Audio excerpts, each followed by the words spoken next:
бзиражбай, яха ейзаз зыгы. Ишых дроепш, жабран жух мзазы, имяпысует, ахюнткарра хадарах алхраква. Арт алхраква, егерт алхраква ирейпшзым. Избан акзар, яхзаева алхраква, цакыс яму акоу. Хапсадгил, атира, ачагалара.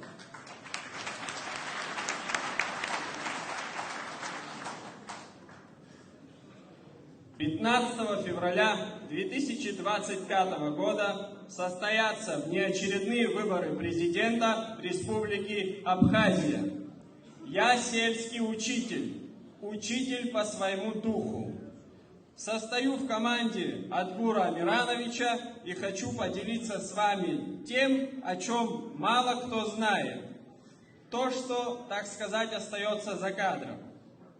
Мы, его команда, бывало подвергали сомнению некоторые прогнозы нашего лидера, высказывали свои опасения, но наш лидер всегда демонстрировал завидную дальновидность, уважение к нашему мнению. Иногда мне кажется, что Адгур Амиранович не знает слов «мы не сможем», а вдруг не получится. Он всегда нам говорит: у нас обязательно все получится.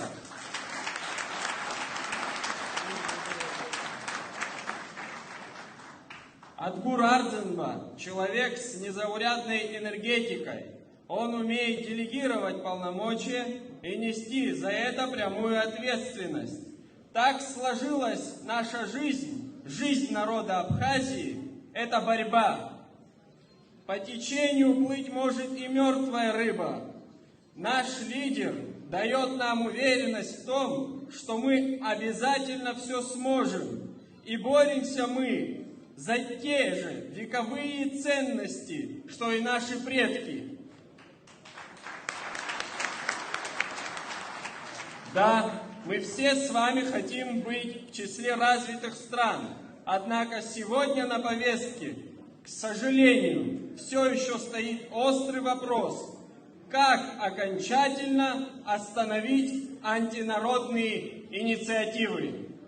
Для тех, кто хочет сделать свой выбор за апартаменты, инвестиционное соглашение и ряд других антигосударственных инициатив, выбор будет сложным, ведь придется пойти на сделку с собственной совестью. Для нас выбор очевиден. Мы выступаем за национальные интересы и народа Абхазии, и поэтому наш выбор – Ардзинба Адгур Амиранович. Свое выступление хочу завершить словами великого поэта, основоположника абхазской письменной литературы Дмитрия Гулия. Стоял он красивый и рослый, на круче угорной реки, рога, как трехлетние сосны, а ноги, как лозы тонки. Такой не падет на колени, со всех окруженных сторон стоял изваянием оленя, с глазами горящими он. Под кручей туманы клубятся, и пропасть лежит, как в дыму. Он сделал, что мог, и ему теперь погибать или сдаться.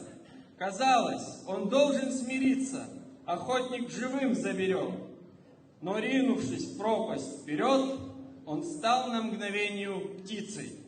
И люди, у бездны на грани, в молчании следили за ним, пока он не скрылся в тумане, по-прежнему непобедим. А мне захотелось сегодня поведать вам песню о том, что лучше погибнуть свободным, чем жить, оставаясь рабом.